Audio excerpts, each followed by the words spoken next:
But I was going to say when the truth broke in with all her matter of fact about the ice storm. So the truth actually disturbed the fancy of the poet. Okay, he was trying to think that some child has actually bent the birches while he was swinging. But what was the truth? The truth was that the ice storms bent the birches and not the child. But the poet wants to think that way only because further he says, I should prefer to have some boy bend them. So poet यही prefer करना चाहता है कि किसी boy ने जो है birches को बेंड किया है and not the ice storms. As he went out to fetch in the cows, as he went out to fetch in the cows means there is a rural boy who went out of the house just to fetch in the cows. और जब वो सामने देखता है birches को तो just because he is a child he wants to swing on the birches and wants to have fun. Fine. Some boy too far from the town to learn baseball, whose only play was what he found himself, summer or winter, and could play alone. So he is actually a rural boy. The poet wants to tell us कि ये जो rural बच्चे होते हैं, ये जो हैं actually town से बहुत दूर हैं. ये अकेले ही जब बाहर जाते हैं और इनको बर्चेस दिखाई देता है तो they start playing and they start swinging on the birches. Summer हो चाहे विंटर हो they can play alone. They don't need anyone else, they don't need anyone's company. Okay, यही अगर कोई बच्चा टाउन का होता तो वो वहां पर अगर बेसबॉल खेलता, बिकॉज बेसबॉल में you need more players. Okay, you need some people there to give you company to play the baseball. But over here the rural boys, the boys in the village, they swing on the birches alone, they enjoy alone, they don't need anyone else. Fine. One by one he subdued his father's trees by writing them down over and over again. तो जितने भी वहां पर trees हैं, जो भी birches हैं, वो एक एक के ऊपर ही swinging up and down and he is actually what he is doing until he took the stiffness out of them. वो उनके अंदर की स्टिफनेस खत्म कर देता है. It is just like a spring. When you stretch it for too long, वो जो स्टिफनेस होती है उसके अंदर वो खत्म हो जाती है. तो सेम वे बर्चेस की स्टिफनेस जो है वो खत्म हो चुकी है. And not one but hung limp, not one was left for him to conquer. अब एक भी बर्च नहीं बची है जिसके ऊपर वो स्विंग कर सके, बिकॉज सबकी स्टिफनेस खत्म हो चुकी है. He has won out them. He learned all there was to learn about, not launching out too soon. Yes, actually, by this, the poet wants to say that this boy practiced the art of swinging. Okay, like if you don't have the practice, you cannot be a swinger of birches. So you need a style to do it, according to the poet. And what is the style? Not launching out too soon. Yes, you should not launch out too soon. Fatafat ekdam nahi karna hai. Very carefully you have to do it. And so not carrying the tree away to the clear ground. और एक बार की ground तक भी नहीं आना है. He always kept his poise. So the boy maintained the balance. Or if you are a swinger of birches, you have to maintain a balance mid-air only. Poise means balance. To the top branches, climbing carefully with the same pains you use to fill a cup up to the brim and even above a brim. Okay, now here actually poet is telling us कि जिस तरह से cup में when you pour a coffee or a tea और आप उसे edge तक, brim is actually the edge तक आप उसे fill करते हैं तो you do it very carefully, वरना अगर आप ज़्यादा कर देंगे तो वो spill कर जाएगा. So same way with the same effort, when you start on a birch, जब आप launch out करते हैं, जब आप swing करते हैं तो you have to do it very carefully, otherwise you will mess up.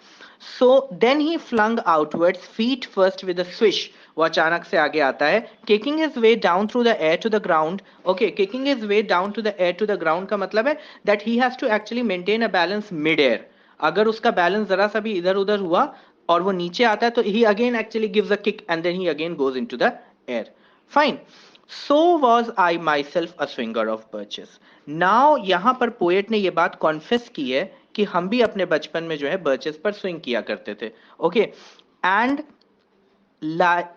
so I dream of going back to be. He also wants to go back. So now actually the thing is he wants to say that he wants to go back into the past.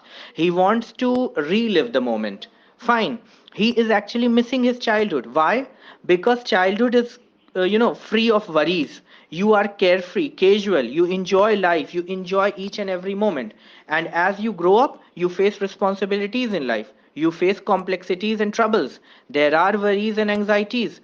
But contrary to this, childhood is full of happiness. So he actually wants to relive the moments again.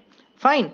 It's when I am weary of consideration. So now he tells us that when he is tired of the confusions and the troubles of this world, then he wants to go back into the memories. It's when I am weary of the consideration. Weary means tired. Consideration are the confusions and the troubles of the world.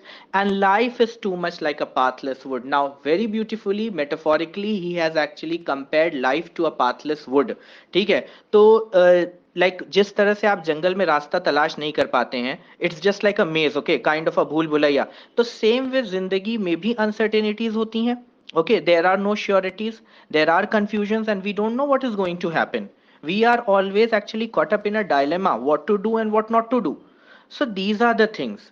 Fine. So he says that life is also like a pathless wood where your face burns and tickles with the cobwebs. Here again, actually, he has used this metaphor कि जब आप woods में like जाते हैं and you don't find a way, see, it is very difficult to trace a way into the woods. Fine. So he says कि तब आपको क्या literal level पे you face cobwebs and different things over there in the wood. Metaphorically, cobwebs are actually the metaphor for the uncertainties and the confusions in life. हम लोग जिंदगी में बहुत सारी confusions and uncertainties face करते हैं, and our face burns. Face burns actually, वो poet is trying to say whatever we suffer when we get irritated because of these complex situations, तो हमारा जो face burning with the cobweb is actually metaphor for the troubles and our sufferance, okay, because of these troubles in life. Fine. Then he says, cobwebs broken across it, and one eye is weeping from a twigs having lash across it open. And while you are going, you are trying to trace a way. वहां पर एक twig है, there is a sharp twig जिसने आपके eye के पास hurt किया. It has lashed across it open, means it has made a deep cut, and the eye is actually वहां पर से ब्लड आ रहा है. Okay, so twigs having lash across its open, this is again, these are all metaphors for the troubles and the confusions in life. Then the poet actually says that I'd like to get away from the earth a while and then come back to it and begin over. Now here is the message. He wants to say actually that he wants to go into his imagination to escape this reality, okay, for the time being, only to come back. He wants to come back and he wants to begin over again. May no fate willfully misunderstand me and half grant what I wish and snatch me away not to return. So here actually he says that fate जो है वो मुझे misunderstand ना करे कि मैं पूरी तरह से reality को escape करना चाहता हूँ. No, I want to come back. I want to fulfill my duties and responsibilities. अगर वो मुझे escape कर जाने देगी तो वो मेरी wish को half grant करेगी fate जो है. Okay, so he is asking the fate to fully grant the wish. हम जाएंगे भी imagination में, relax करेंगे, refresh होंगे, then I'll be coming back to the reality and I'll begin again. Fine. Earth's the right place for love. I don't know where it's likely to go better. So he says that earth is the right place to love, the right place to spread the happiness. Fine. And he says कि इसके अलावा मुझे नहीं पता कि better क्या होगा. So I want to come back again. I'd like to go by climbing a birch tree and climb back branches up a snow white trunk towards heaven till the tree could bear no more but dipped its top and set me down again. So he says that I want to go and climb a birch. I want to go high up towards heaven, towards the sky. And then जब वो मेरे weight को जब बर्दाश्त नहीं कर पाएगा birch, तो again birch is going to set me down. जब वो मुझे नीचे आ जाएगा तो फिर I am going to again begin with my responsibilities in life. तो हम एक बार अपनी इमेजिनेशन में, अपने फैंटेसी में जाना चाहते हैं. I want to enjoy that and again I want to come back. Then he says in the last two lines, that would be good both going and coming back. One could do worse than be a swinger of birches. So here Frost over here wants to say that if a man does not like to be a swinger of birches and live in these, two worlds of fact and fancy, then he is worse. Means according to him you have to maintain a balance between both the worlds, the fact also and the fancy also. If you are unable to do this, then you are not the correct man. Okay, so this is the poem. Now the message, actually what he wants to say, I have already told you, but I am repeating again, that we should, we should have high ideals and high aspirations in life, meaning going upon a birch.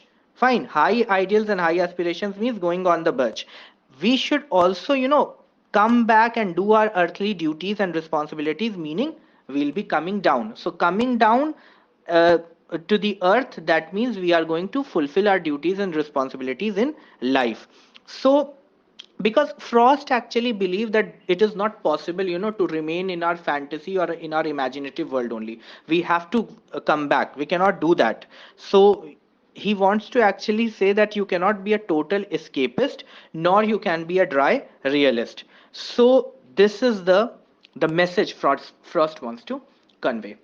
Fine. Now let us look at the literary devices in the poem.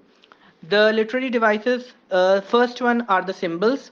Birches are the symbols for, as I have already explained, birches are the symbols going up, the high aspirations, the imagination, and then coming down, the earthly duties and responsibilities. Metaphors are there. Metaphors are actually like life. He has compared life to a pathless wood. Okay, then confusions like the cobwebs, these are all metaphors. Similes, he in the first lecture when I told you trailing of leaves by the tree trunks, how they were, trailing their leaves. So that is a simile, because the line is like girls on hand. So whenever we compare it with as and like, it is a simile. Okay, alliteration is also there. Alliteration is basically the repetition of the consonant sounds. So if you see in these lines, like soon the sun's warmth makes them shed crystal shells. So the S and the S sound is repeating. So this is alliteration. Then again, this line is there. That would be good, both going and coming back. So the GG sound is repeating. So this is alliteration. So this is the poem. I've tried to explain it. If you have any problem, if you have not understood any line or anything, you can ask it in the comment box. Okay. Thank you.